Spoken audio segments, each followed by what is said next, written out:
बहुत शुक्रिया जनाब चेयरमैन।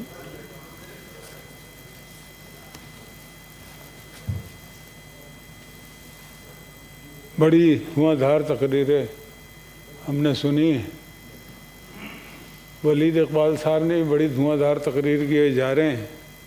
जाते जाते मैं इन्हें ये कह दूँ, इन्होंने बड़े अच्छे शेर सुनाए मुशीर काज़मी के, लेकिन उसका जो नज़म का सबसे अच्छा शेर था वो ये भूल गए, और वो ये था कि फूल लेके गया आया रोता हुआ, बात ऐसी है कहने का यारा नहीं, और कब्र इकबाल से आ रही है सदा, ये चमन मुझको आधा गवारा नहीं।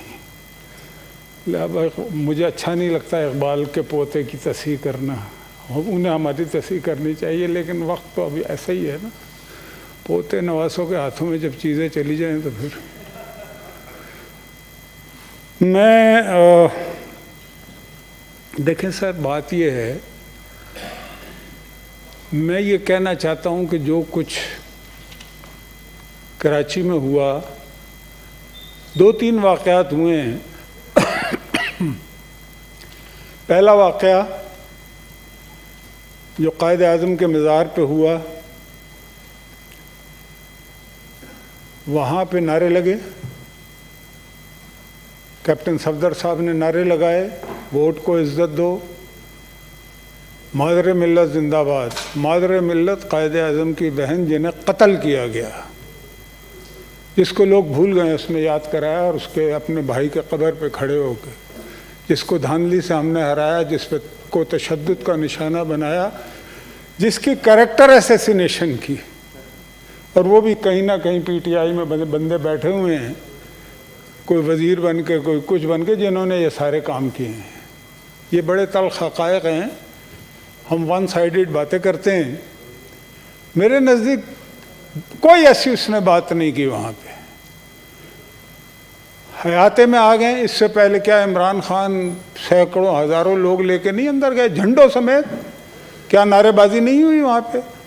मतलब अगर कोई अंधा है फिर तो ये बात सही है कि कैप्टन सफदर ने बड़ा गलत किया है। अगर कोई चश्मे बीना बाकी है तो ये ज़े भी नहीं देता ये बात करनी। जिन्होंने खाना काबा में नारे लगाए हों, जिन्होंने बैनर खाना काबा के सामने यूं पीटीआई के किए हों, वो उनको तो कोई हक ही नहीं पहुंचता। उनको क्या हक पहुंचता है कि मादर मिल्लत क्या? और ये तो पैदा ही नहीं हुए थे ना, ये पार्टी थी। ऐसे 22 साल करते हैं। 22 साल में 22 बंदों ने, उनमें से किसी ने जेल नहीं काटी। अल्लाह जाने कौन से 22 साल, एक दिन की जेल नहीं काटी। जो हमने 22 साल जद्दोजहद की, कौन सी जद्दोजहद की भाई?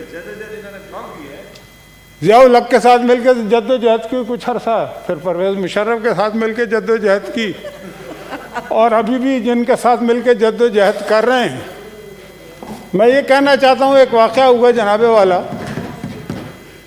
वाला वाक़या ये हुआ। देखें, मेरे नज़दीक कैप्टन सफदर को जेल में डालना कोई बहुत बड़ी बात इसलिए नहीं है कि हमारी पार्टी और अपोजिशन का कौन सा ऐसा आदमी है जिसे जेल में नहीं डाला गया। और ये नहीं है कि वैसे ही अचानक कहा गया कि हम जेल में डालेंगे, हम नहीं छोड़ेंगे। और ये जो कराची का वाक़या हुआ है, उससे एक दिन पहले जो प्राइम मिनिस्टर साहब हैं, उन्होंने अपने मुंह पे हाथ फेर के कहा ना कि मैं नहीं छोड़ूंगा। अब जब सबसे बड़ा चीफ एग्जीक्यूटिव ये बात करेगा तो फिर कुछ ना कुछ हल्ला गुल्ला तो होना ही है ना। तो वो हो गया, करके दिखा दिया। उन्होंने कहा जनाबे वाला आपने हुक्म फरमाया, हमने अमल कर दिया। लेकिन ये हुक्म फरमाने वालों को ये नहीं पता होता कि हर अमल का एक रद्द अमल होता है, और जब आप गलत फैसले बार बार करते हैं तो फिर डिवाइन जस्टिस भी शुरू हो जाता है। मुझे नहीं मालूम कि इनको अंदाज़ा है या नहीं कि वहाँ पे क्या हुआ है और अभी क्या हो रहा है, और ये मुल्क कितने ख़तरात का शिकार हो चुका है, ये इन्हें अंदाज़ा नहीं है। अभी हो जाएगा और कुछ चंद दिनों में। कैप्टन सफदर को जेल में डाला ना हक, और अगर उन्हें डाला है तो इनके बहुत सारे लोगों को जेल में होना चाहिए। मतलब कि इनको सारी ताज़ीम याद आ गई है, जो अपनी बातें भूल पता नहीं क्यों जाओ, केस मार जाते हैं, चुप कर जाते हैं, इनको याद कराओ तो। बात ही नहीं करते, उधर देखते ही नहीं है। फिर क्या नहीं किया आपने इस मुल्क, क्या आपने इस पार्लियामेंट पे हमला नहीं किया जहां पे हम खड़े तकरीर कर रहे हैं? आपको जेल में डाला था हमने? नहीं डाला था ना। पीटीवी पे कब्जा किया हमने, जेल में डाला था आपको। सारी फिल्में मौजूद हैं, हर चीज। अगर आप इतने ही अच्छे हैं तो भाई चलो, हमने नहीं डाला था, आप डाल दें, क्योंकि आप हमें तो डाल ही रहे हैं ना आपका। लेकिन इंतकाम की आग जो है वो ठंडी नहीं हो पा रही।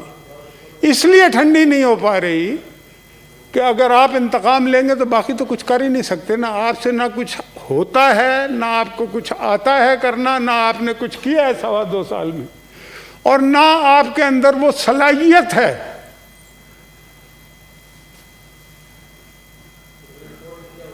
सुप्रीम कोर्ट में जो भी हुआ था, सुप्रीम कोर्ट में जो हुआ था तो वो उस पे मुकदमे चले थे, उस पर सजाएं हुई थी, उस पर 1-1 साल जेल काटी थी लोगों ने। यह आपको नहीं पता? नहीं, मैं बता रहा हूँ, उस पर तो बाकायदा मुकदमे चले थे, और उनमें से कुछ लोग आपकी पार्टी में भी हैं, आपको पता ही नहीं है। मुझे मालूम है किस किस को सजा हुई थी। तो बात यह है।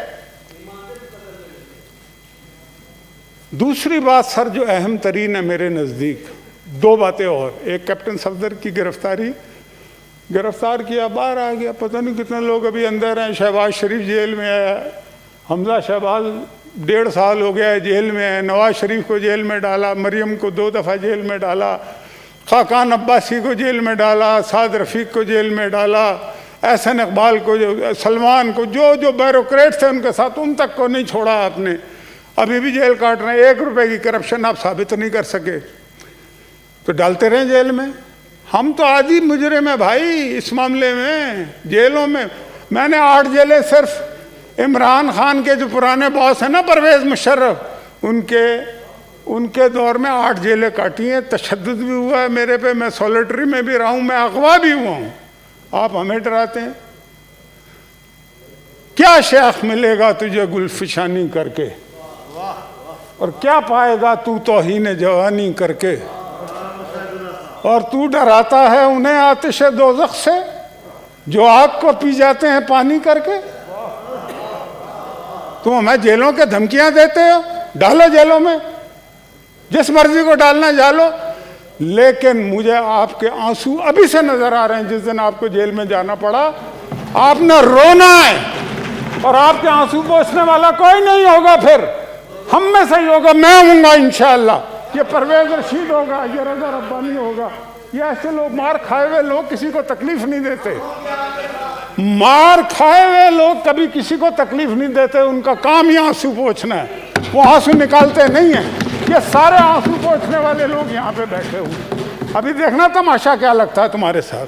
तुम्हें अंदाजा ही नहीं है हो क्या रहा है इस मुल्क में। दूसरी बात जनाबे वाला, ये पाकिस्तान की तारीख में पहली दफ़ा हुआ है जनाबे चेयरमैन कि मरियम नवाज, मैं कहता हूँ मरियम, सब औरतें मरियम है हमारे नज़दीक, यहाँ पे भी जो बैठी हुई हैं और जो दीगर हैं, गरीब हैं या अमीर हैं, वो अपने खाविंद के साथ हों कमरे में, होटल के राइट्स रिजर्व हों। आप होटल में नहीं दाखिल हो सकते बगैर पूछे, चाहे जाके कि आप होटल में भी दाखिल हो रहे हैं, उन राइट्स को तोड़ रहे हैं जो इस मुल्क का कानून है, जो इस मुल्क का आइन है। आपको बड़ी ताज़ीम का ख्याल आता है कायदे आज़म की, मज़ार का। आपको ये ताज़ीम नहीं है, अपनी माँ बहनों की ताज़ीम नहीं है आपके नज़दीक, उनकी इज्जत, कोई इज्जत नहीं है आपके नज़दीक। वो दरवाज़ा तोड़ते हैं, अंदर घुसते हैं, गिरफ्तारी करते हैं। ये पाकिस्तान की तारीख में कभी हुआ? बड़े बड़े डिक्टेटर आए, बड़े बड़े लोग आए, लेकिन ये जो है ना तुर्रा इम्तियाज़ इन्हीं लोगों का है। इन लोगों ने ये काम किया है, और ये बात साबित होगी और हो चुकी है कुछ हलकों में कि ये इस्लामाबाद से ऑर्डर गए। हाँ, अच्छा आपका क्या है? चलो, हाँ, मैं ये कहना चाहता हूं सर, इस सैफ साहब च्युइंगम न चबाएं, जाएं बाहर फेंकें। जनाबे चेयरमैन, जनाबे चेयरमैन,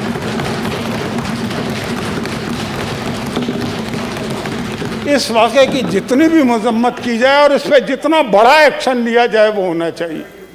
बात ये नहीं है सफदर सब बहुत सारे गिरफ्तार हुए और भी होंगे, तैयार बैठे हैं, हम तो तैयार बैठे हुए हैं, हमें कोई मसाइल ही नहीं है। जी मुशाहिदुल्लाह लेकिन खान साहब। जनाब वाला ये काम जो है हुआ है ना, ये काम जो है ये इज़्ज़तें सबकी साझी होती हैं। दरवाजे अगर तोड़ने की लोगों को आदत पड़ गई तो उन दरवाज़ों के अंदर के मकीन जो है ना वो तब्दील होते रहते हैं, समझ गए। दरवाजे न तोड़ेंगे लोगों के घरों के, लोगों की प्राइवेसियों को इस तरह से ख़त्म न करें। ये पाकिस्तान की तारीख़ में कभी हुआ नहीं है, ये बड़ा तकलीफ़ दे है हमारे लिए और हम ये बात नहीं भुला सकते कभी।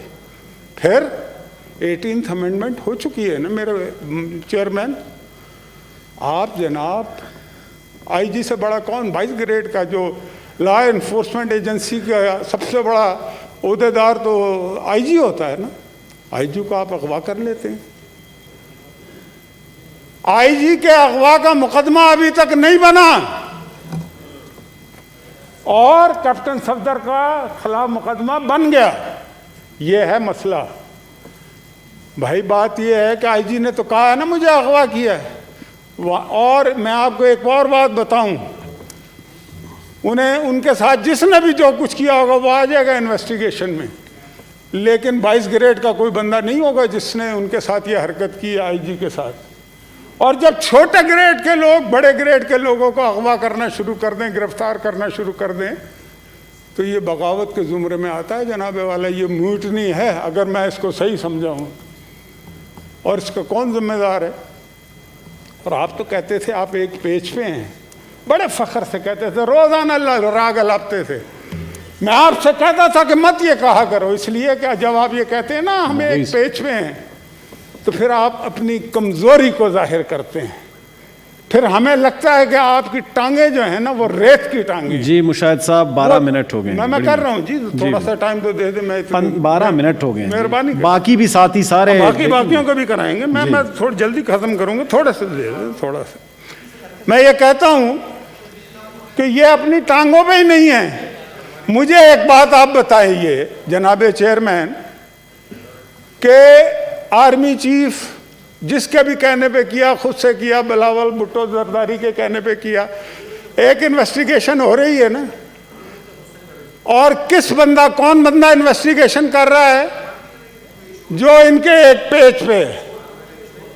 मेरा ख्याल है ये मोहसिन अजीज साहब प्लीज जी, ये वो इनके पेज पे है बार बार, मतलब कि वो कहते हैं अगर वो पेज पे है तो अगले दिन वज़रा जो है सिंध पुलिस के खिलाफ बयानात कैसे दे रहे हैं? अभी तो इन्वेस्टिगेशन ही नहीं हुई। ठीक है, आप किस तरीके से, एक वजीर नहीं पता नहीं कितने वज़रा ने कि जी ये सिंध हुकूमत ने खुद कराया, ये बिलावल ने खुद कराया, ये इस्तीफे जो हैं ये सिंध हुकूमत का। भाई उसकी इन्वेस्टिगेशन वो शख्स करा रहा है जिसको आप कहते हैं वो एक पेज पे है, तो इसका मतलब है वो पेज फट चुका है ना। अगर वो पेज पे आप एक होते, वो पेज फटा ना होता जगह जगह से, तो आप अगले दिन उस के खिलाफ जिसके लिए आप कहते हैं कि हम एक पेज पे हैं, वो एक तहकीकात कर रहा है, आप उस तहकीकात का मजाक उड़ा रहे हैं। ये कौन सा तरीका है जनाबे चेयरमैन? तो मैं जी मुशाहिद साहब मैं ख़त्म करता हूँ। आप अगर बार बार कहेंगे तो ख़त्म ही करूँगा, मुझे तो आपकी बात माननी पड़ती है। 15 मिनट हो गए हैं, बस 1-2 मिनट और बर्दाश्त कर लें, उसके बाद बाकी मेंबर बर्दाश्त करें, मुझे कोई मसला नहीं है। मेंबर मैं जितनी देर तकरीर करूँगा ये जाना शुरू हो जाएंगे। देखें आधे भाग गए जी प्लीज अभी आप कंप्लीट बर्दाश्त ही करें नहीं होती मेरी तकरीर जी। ये, और मैं थोड़ी देर कराएंगे तो ये सारे चले जाएंगे, मसला हल हो जाएगा। तो मैं अब बात यह है, मैंने जो शुरू में एक बात कही थी कि ये इतने डेंजरस हालात हो चुके हैं, इन्हें अंदाज़ा नहीं। KPK में भी उसका असर शुरू हो चुका है, इनके इल्म में होगा। और मैं आपको ये बात बताऊं, इनको ये जो कुछ ये कर रहे हैं ना इस वक्त, क्या ये इनका काम है? क्या इन्होंने सबको नौकरियां दे दी हैं? क्या सबको मकान बना के दे दिए हैं? क्या सब्जियां सस्ती हो गई हैं? क्या आटा चीनी सब्जी सब कुछ हो चुका है? क्या प्रोजेक्ट शुरू हो चुके हैं? आप जी मुशाहिदुल्लाह खान साहब प्लीज। मैं काम ही की बात करता हूँ ना, मैंने तो कभी ना ज़्यादा करूँ। अच्छा याद ना दिला। मैं ये कहता हूँ देखें इस हुकूमत का तबाही हो चुकी है, इन्हें अंदाज़ा नहीं है। इन्होंने 2 पैसे का काम नहीं किया 2.5 साल में, और ये कहते हैं जी हमें इंतकाम लेंगे, मुंह पे हाथ फेर फेर के कहते हैं। फिर कहते हैं जी ये नैब तो अपनी पे फिर वो रुक जाते हैं। वाह वाह वाह। मतलब यार ये काम कभी आज तक किसी वजीर आजम ने किया है? तो आपको मुसल्लत कर दिया ना यार, दाव लग गया ना, अब उसको संभालो तो सही, लेकिन आप उसको संभाल भी नहीं पा रहे। तो ये मैं आपको एक बात बताऊं, ये मैं ख़त्म करने लगा। ये मरियम का वाक़या, ये कैप्टन सफदर का वाक़या, ये सिंध के आईजी को अगवा करने का वाक़या, ये गैर मामूली वाक़यात हैं ये रियासत के लिए। और आग का एक असूल होता है जनाब चेयरमैन, आप 100 गज दूर आग लगाते हैं ना जब, और उसमें पानी नहीं डालते तो वो आग फैलना शुरू हो जाती है, और वो फैलते फैलते आपके घर तक पहुंच जाती है। जो आग लगाता है उसके घर पे पहुंचती है। वो है ना, जो आग लगाई थी तुमने उसको तो बुझाया अश्कों ने, और जो अश्कों ने भड़काई है उस आग को ठंडा कौन करे। तो बात यह है कि ये आग आपके घरों के करीब पहुंच रही है, आपको अंदाजा नहीं है। थैंक यू मुशाहिद साहब। हमने तो बर्दाश्त कर लिया है, ठीक, हम तो बहुत दफा पहले भी झुलस चुके हैं जी, लेकिन आग सयाद के घर तक पहुंची। कितनी शोलों को हवा दी हमने, ये देखिएगा कुछ दिनों बाद। थैंक। सेनेटर ज्ञान चंद साहब।